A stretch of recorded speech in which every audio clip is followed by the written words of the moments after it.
Olá novamente, galera do clã Dark Castle. Bom dia, boa tarde ou boa noite, dependendo de onde você estiver e de quando você estiver. Boa madrugada para quem estiver vendo de madrugada. Exatamente. Muito obrigado e nós estaremos aqui agora apresentando uma coisinha para vocês que ela é muito legal. Para quem é da galera das antigas que gosta de ler aí, pessoal que gosta de ler atualmente também, pessoal nostálgico, para quem já viu, principalmente para quem já viu o nosso vídeo de Toy Engineer, nós vamos fazer o que, James? Num passado muito, muito distante, não existia internet e a gente era obrigado a comprar revistas e a gente conhecia os jogos e a gente sabia o que estava acontecendo com esses pequenos impressos de papel com várias folhas. Pra quem não sabe, revista é isso, né? É tudo aquilo que você vê na internet, assim, uma página única, era feito impresso em papel em várias páginas, assim.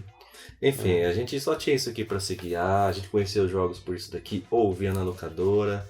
Isso com vários meses depois, entre o tempo de produção e de lançamento, uma revista levava 2 meses, então a notícia já chegava atrasada. É um registro, um documento histórico dessa época. Como esse mês a gente está falando sobre Toy Engineer, eu separei aqui algumas revistas que falam sobre Toy Engineer. Inclusive, eu não tenho certeza, mas pelo que eu pesquisei, a primeira capa mundial que saiu Toy Engineer, que eles apareceram numa capa, foi numa capa brasileira. Olha. Que é essa revista que está sem capa.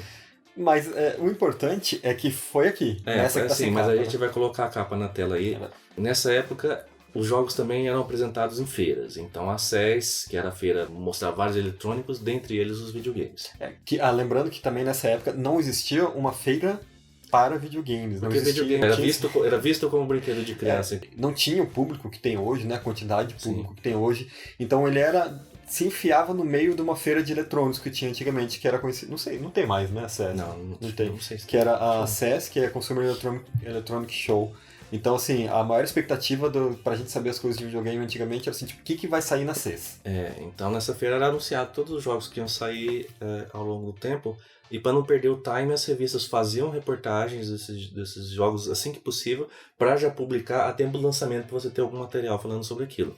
O esquema do Toy Engineer nessa revista aqui foi a mesma coisa. Ou eles tiravam de revistas estrangeiras, né?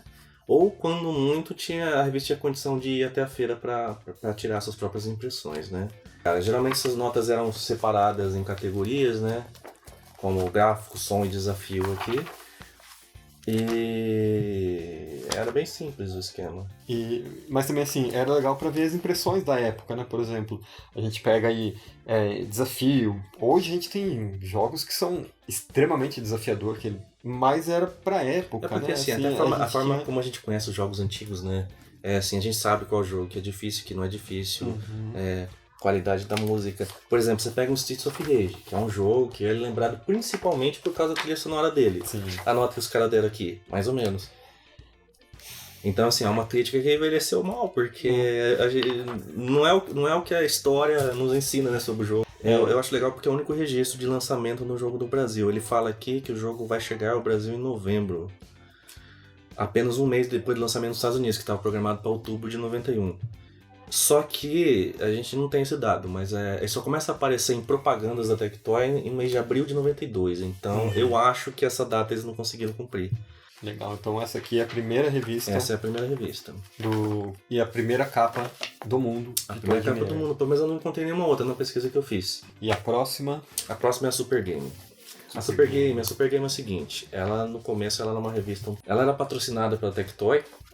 Por isso que eles faziam uma revista só de jogos da SEGA. Então nessa edição tem o Sonic, que é o lançamento do ano. E Toy Engineer também tem aqui, ó, saiu nos States. Não, serviço é de antes, serviço de julho de 91. Aí eles fazem aqui, conta a história e tal, até porque eles não têm acesso a muita informação. Enfim, legal. É um registro histórico aí da época. Aí eles também deram um posterzão, eles davam muito poster legal.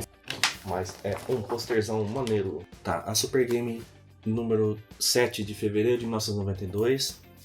já trazia o jogo depois de lançado. Bom, pra quem já jogou o jogo sabe que existe o Random World, que são as fases geradas aleatoriamente, e você não tem como fazer um detonado, né? A Super Game, em particular, às vezes os caras não conseguiam zerar o jogo, aí eles colocavam tipo um desafio Super Game aqui no final.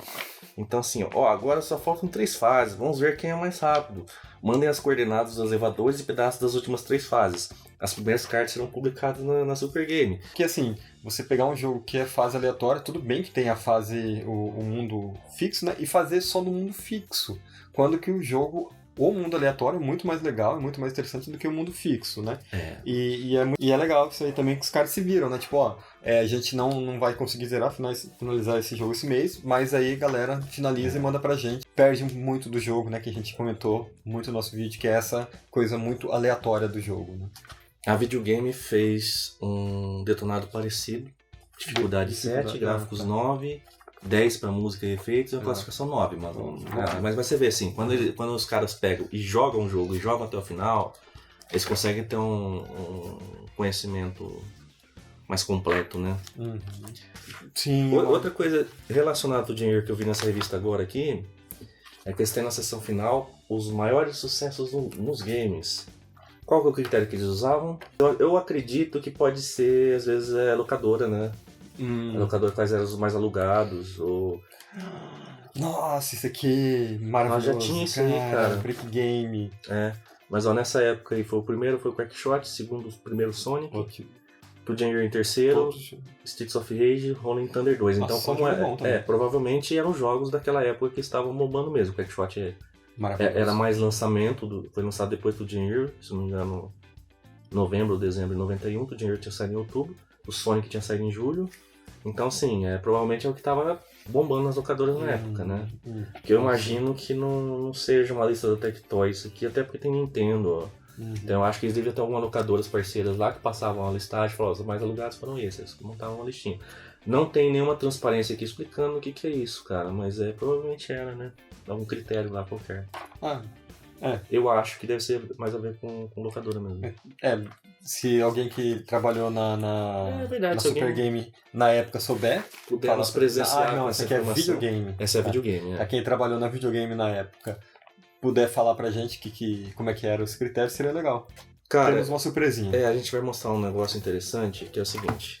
Quando a gente foi fazer a pesquisa sobre o jogo do Two Gen Hero, tinha muita gente falando sobre um HQ do Alan Moore, que é o DR Quint, que são esses personagens que a gente vai mostrar na tela aí. E tipo, o pessoal faz um paralelo muito grande com o Two Gen Hero, porque são dois... É um texto de humor, escrito pelo Alan Moore, que é um mago dos quadrinhos, né? Literalmente mago. Literalmente um mago. E são dois alienígenas de raças diferentes, de cores berrantes. Então, assim, existia uma suspeita da internet, muitas pessoas assim especulando que poderia ter servido de inspiração para o Two Gen Hero, né? Aí eu tive a oportunidade de ler e, tipo assim, é legal, é divertido. Eu não vi muita semelhança. Então, aí, como todo mundo sabe, o Greg Johnson ele é um cara muito legal. E ele respondeu todas as mensagens, demora, claro, que a gente mandou pra ele. Uma dessas mensagens foi assim... claro, só mandei duas, né? Todas. Uma era perguntando sobre o Icarus Wing no jogo Back in the Groove, e a outra era perguntando se realmente ele tinha alguma influência, né, alguma referência desse quadrinho. E ele falou assim que não, que ele nunca nem ouviu falar desse quadrinho. Eu vou acreditar nele, porque, né, ele que falou isso, ele respondeu esse e-mail falando isso, mas é muito interessante você ver que nesse quadrinho aqui é bem essa pegada, né? Você tem um cara que é um pouquinho mais rechonchudo, outro cara que é um pouquinho mais descolado, assim, e os dois estão numa espaçonave viajando no planeta, conhecendo planetas, né? E cai na Terra ali. Então, assim, é coincidência. Né? Porque assim, essas duplas de humor, de ter um cara que fala mais, de ter um cara um pouco mais lentão, tal, é muito comum, né, cara? Então, assim, é mais um ponto em comum que tem, mas o próprio Greg Johnson confirmando que não tem relação, fica a informação aí que a gente não sabia. E assim, o que eu acho interessante é que o humor aqui é muito mais ácido do que o humor do Two Gen Hero, né? Bem mais ácido. Então, mas é bacana. Mas é legal, é bem legal, achei bem divertido. Se vocês tiverem a oportunidade de ler, eu não li tudo ainda, né? Pretendo ler ele inteiro. É muito parecido, coincidência, mas, segundo o Greg confirmou que não tem relação. Não tem. Mas se bem que, assim, ele falou que o gato que escolheu os presentes, né? Ah, mas eu acho que nesse ponto aí ele deve ter... E essa edição de 2017. 2017. Bacana. Fica essa curiosidade aí. Umas curiosidadezinhas do nosso querido jogo Toy Gen Year, a série maravilhosa. Se quiserem mais coisas sobre Toy Gen Year, a gente pode fazer do jogo 2, 3, 4. Quando a gente pesquisou do 1, a gente achou muita coisa. Do 2, o 3 e o 4 dá pra fazer muita coisa legal. Deixa o like, compartilha, avisa os amigos, pega o sininho, faz café, façam exercícios, comam saudável. Beba bastante água, passem protetor solar, fica, né? Então, para que assistam nossos outros vídeos aí, né, veja os relacionados. Muito obrigado e até o próximo vídeo.